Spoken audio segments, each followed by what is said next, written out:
Now it feels like we have a trade issue, we have a financial issue, and now we have a virus issue.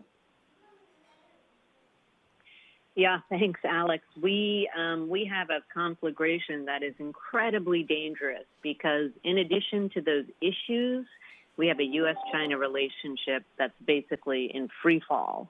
And so both policymakers in Washington, D.C. and in Beijing are putting aside the imperative to work together on things like COVID-19 and instead are ratcheting up tensions that are going to result in the potential for unwinding our trade deal and having other ramifications for U.S. businesses trying to operate in China. What do you think, how does that unravel? We heard from some Chinese agricultural experts that, look, China's going to buy what it needs to buy from American farmers, but there has to be a friendly environment. What does unraveling look like? I think that the concern is that, the phase one trade agreement shows signs of this unraveling because of the economic impact of COVID-19. Obviously, China is not going to be able to purchase the same amount of goods and services that it had committed to in January because of COVID-19 and the economic impact. But then we have this larger issue of rising tensions in the relationship and the prospect for U.S. action and Chinese retaliation.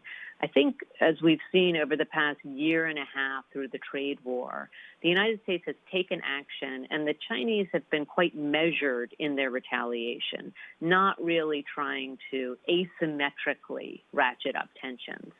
For example, we heard a lot of talk about the Chinese releasing a quote-unquote unreliable entities list that would sanction U.S. companies on the ground in China in response to Huawei being added to our export control entity list. That never materialized.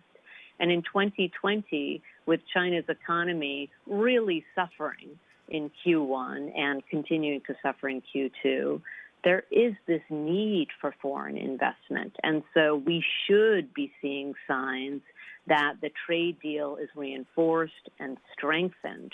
However, again, politics come back to play here.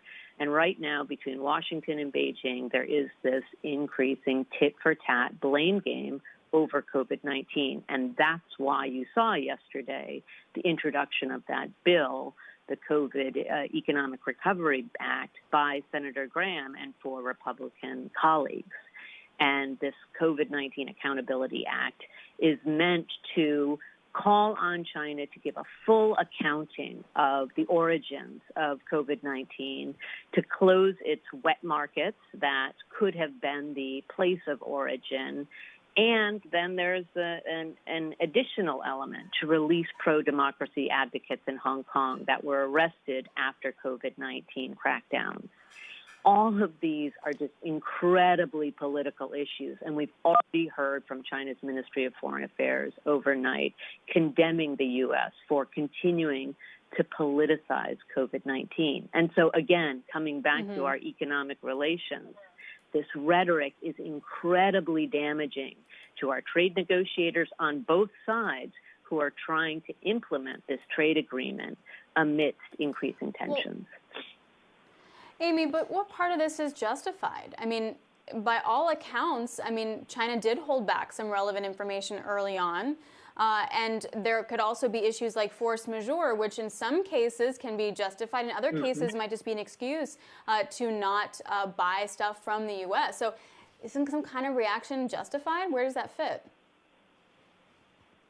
It's become, again, increasingly politicized. The United States has taken a pretty tough tack in blaming China for the global spread of COVID-19, which has put China on the defensive. And we've seen China overreacting in response to that, rather than sharing information with the WHO or responding to international calls for an investigation into the origins of COVID-19 in China. The Chinese are pushing back against that and saying, we don't know if COVID-19 even originated in China. Now, many of us assume that it did. And so, again, this this tit-for-tat set of rhetoric is actually damaging our ability to get back to the issues that you just mentioned, which are, given the impact of COVID-19, there is force majeure in effect. China can't buy so much that it committed to buy, but will it buy less still because of political tensions with the United States government?